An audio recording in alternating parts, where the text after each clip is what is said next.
옛날 옛적 지금의 경기도 의정부시에는 작은 산골 마을이 있었습니다. 이 마을 사람들은 농사와 사냥으로 생계를 이어가며 전통적인 민속신앙을 중심으로 단단히 뭉쳐 살아가고 있었습니다. 그 중에서도 마을 뒷산의 거대한 바위는 모든 사람들이 경외하는 대상이었습니다. 그 바위는 할매바위라는 이름으로 불렸는데 이 바위에 얽힌 신비로운 전설이 전해 내려오고 있었습니다. 할매바위는 그 모양이 마치 나이든 할머니가 앉아있는 듯한 형상을 하고 있었습니다. 어떤 사람들은 그 바위를 신령스럽게 여기며 마을을 지키는 수호신이라고 믿었습니다. 이 바위에게 간절한 마음으로 기도를 드리면 소원 하나는 꼭 들어준다는 소문이 있었기 때문입니다. 이 때문에 마을 사람들이 어떤 문제에 부딪힐 때마다 그 앞에서 정성을 다해 기도를 드리곤 했습니다. 이 바위에 얽힌 가장 유명한 이야기는 오래전 가뭄이 찾아왔을 때의 일입니다. 몇 달간 비가 내리지 않자 마을의 논밭은 메말라가고 사람들은 먹을 물조차 부족해졌습니다. 다급해진 마을 사람들은 모두 할매바위로 모여들었습니다. 이들이 할매바위 앞에서 간절히 비를 내려달라고 기도를 드리던 그때쯤 마을 원로 한 분이 마을 사람들에게 한 가지 제안을 했습니다. 여러분, 할매바위의 전설에 따르면 진심 어린 기도를 드린다면 반드시 하늘이 응답한다 하였소. 우리의 마음을 다해 이 바위에게 정성을 드립시다. 마을 사람들은 뜻을 모아 밤낮없이 바위 앞에서 기도를 올리기 시작했습니다. 그들은 번갈아가며 바위 주위에서 기도하고 나머지 사람들은 음식을 나누고 목마름을 참아가며 합심하여 정성을 다했습니다. 그렇게 사흘이 지났을 때 갑자기 하늘이 어두워지기 시작했습니다. 구름이 몰려오더니 어느새 굵은 빗줄기가 마을을 덮치기 시작했습니다. 마을 사람들은 환호성을 질렀습니다. 이들은 더 이상 가뭄에 시달릴 필요가 없게 되었고 그의 농사는 대풍작을 이루게 되었습니다. 이 일로 할매바위에 대한 믿음은 더욱 커졌고 마을 사람들은 매년 마을이 평안과 풍요를 위해 할매바위에 서기도를 드리는 풍습을 이어갔습니다. 이 이야기는 지금까지도 의정부 지역 주민들 사이에서 전해 내려오고 있으며 할매바위는 여전히 지역 주민들에게 중요한 민속 신앙의 상징으로 남아 있습니다. 현대에도 많은 사람들이 바위를 찾아가 소원을 비는 모습을 종종 목격할 수 있습니다. 의정부의 사람들은 할매바위가 주는 신비로운 힘을 믿으며 그 전통을 다음 세대에게도 계속 전달하고자 합니다. 두 번째 이야기. 옛날 옛적 지금의 홍성 땅인 달구벌에는 백호라는 신형스러운 호랑이가 살고 있었습니다. 백호는 마을 사람들에게 존경받은 그들 의수호신 역할을 맡고 있었어요. 이 호랑이는 마을의 산 깊은 곳에 살면서 마을에 큰 재앙이나 위기가 닥치면 어김없이 나타나 이를 극복할 수 있도록 도와주었습니다. 어느 해 겨울 사라졌던 검은 연기가 마을 하늘을 뒤덮으며 큰 화재가 발생했습니다. 마을 사람들은 겁에 질려 어찌할 바를 몰라 했지요. 산에서는 불이 점점 마을 쪽으로 내려오고 있었고 눈과 얼음이 녹아 마을은 큰 위기에 처해 있었습니다. 그때 백호가 산에서 우렁차게 포효하며 모습을 드러냈습니다. 백호는 불길에 앞을 막고 날카로운 이빨과 발톱으로 불씨를 흩뜨리고 사방으로 흩어진 잔불을 꺼뜨렸습니다. 백호의 용맹함 덕분에 마을 사람들은 화마의 위협에서 벗어날 수 있었습니다. 마을의 장로는 백호에게 감사히 표시로 정갈한 음식을 바치며 달구벌의 백호여, 당신은 우리의 영원한 수호신입니다라며 깊은 존경을 표했습니다. 백호는 그런 그들을 안심시켜주듯 잠시 동안 마을을 지켜보다가 산으로 돌아갔습니다. 이후로도 백호는 마을 곳곳을 조용히 감시하며 위험이 닥칠 때마다 나타나 사람들을 도왔습니다. 그러던 어느 날 홍성에 큰 기근이 찾아왔습니다. 하늘은 비를 내리지 않았고 농사는 갈수록 어려워졌지요. 마을 사람들은 백호의 도움을 간절히 원했습니다. 그들은 백호가 자주 출몰하던 숲에 모여 기도를 드리고 물과 곡식을 바쳤습니다. 사흘 밤낮으로 기도를 드리던 마을 사람들 앞에 백호가 모습을 드러냈습니다. 백호는 몹시 검게 그을린 발톱으로 땅을 한참 긁어냈고 그곳에서부터 차츰 물이 솟아나기 시작했습니다. 바로 백호의 기적이었습니다. 깨끗한 물은 마을에 다시 생기를 불어넣었고 사람들은 더욱 힘을 내 농사를 지었습니다. 곧 기근은 완전히 사라지고 풍요로운 마을이 되었습니다. 마을 사람들은 백호의 덕을 잊지 않고 매년 겨울이면 숲으로 가음식을 바치며 감사하는 의식을 치렀습니다.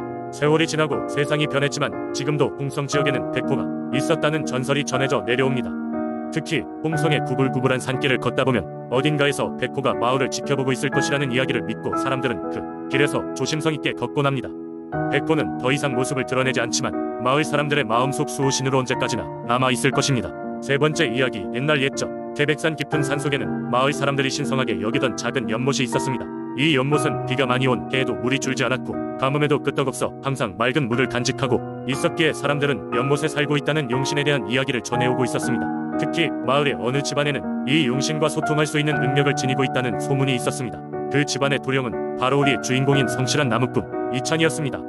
이찬은 평소 다른 나무꾼들과 다르지 않게 하루 종일 산속을 돌아다니며 나무를 베어 생계를 이어갔습니다. 그는 태백산의 아름다움과 그 속에 숨겨진 신비로운 분위기를 사랑했습니다. 그런데 어느 날 이찬은 산에서 나무를 하던 중 오랜 시간 동안 숨어있던 길을 발견했습니다.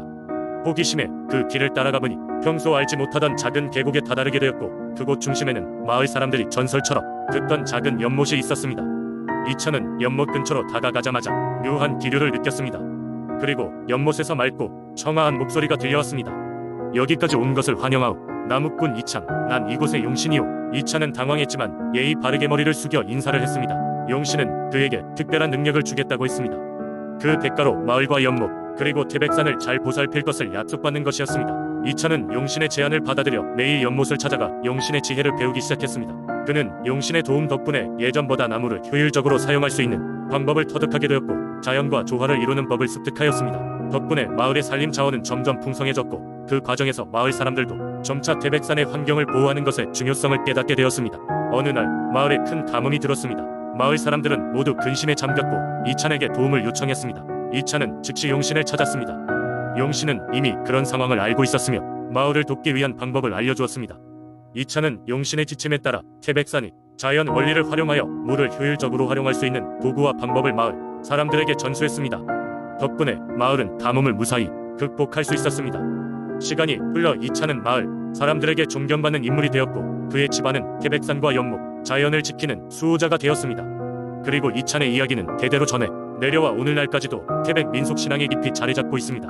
네 번째 이야기울엔 옛날 강원도 양구의 깊고 울창한 산속에는 마을 사람들 사이에서 전해 내려오는 산신령 이야기가 있었다. 산은 풍요롭고 사냥감이 항상 가득 차 있어 마을 사람들은 산신령에 대한 깊은 존경심을 가지고 있었다. 산신령은 항상 마을을 보호하고 그들이 필요로 하는 것을 제공했다고 전해졌다. 그래서 매년 봄이 되면 마을 사람들은 산신을 기리기 위해 특별한 제사를 드리곤 했다.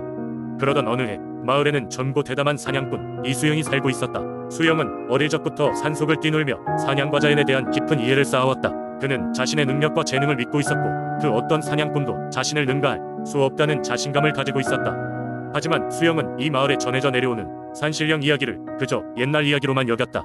어느 날 수영은 마을에서 아주 특별한 사슴이 발견되었다는 소식을 듣게 되었다. 그 사슴은 황금 맷불을 가지고 있어 그것을 잡는 자는 부와 명예를 동시에 얻게 될 것이라는 이야기가 퍼지게 되었다. 수영은 그 사슴을 잡아 마을에서 가장 위대한 사냥꾼이 되고자 마음먹게 되었다. 다음날 새벽 수영은 활과 화살을 챙기고 홀로 산속 깊은 곳으로 들어갔다. 오랜 방황 끝에 그는 마침내 황금빛 사슴의 흔적을 발견했다. 사슴은 조심스레 숲속을 가로질렀다. 수영은 조용히 뒤따르며 활 시위를 당길 준비를 하였다. 그러나 사슴은 마치 수영의 존재를 아는 듯 서두르지 않고 천천히 나아갔다. 수영은 지치기 시작했지만 포기하지 않고 사슴을 따라갔다. 하루가 지나고 이틀이 지나고 수영은 점점 힘이 빠지기 시작했다. 그리고 세 번째 날 밤이 되었을 때 수영은 더 이상 걸을 수 없을 만큼 지쳐 있었다. 그는 쓰러져 잠이 들었다. 그때 꿈속에서 수영은 산신령을 만나게 되었다. 산신령은 그에게 다가와 조용히 말했다. 너는 욕심으로 인해 길을 잃었으며 이곳에서의 모든 생명은 너의 욕심을 위한 것이 아니다. 내가 진정으로 자연을 존중한다면 황금의 사슴이 내게 찾아올 것이다. 수영은 깨어난 뒤 꿈속에서 산신령이 말씀을 되새기며 자신을 반성하기 시작했다. 그는 산속에서의 사냥에 대한 자신의 태도를 돌아보고 자연과 조화롭게 살아가기로 결심했다. 결국 수영은 사슴을 쫓는 것을 멈추고 마을로 돌아갔다. 그로부터 한 달 후 수영은 다시 산에 올랐을 때 놀랍게도 황금빛 사슴이 그에게 다가왔다. 사슴은 두려워하지 않고 수영을 바라보았다.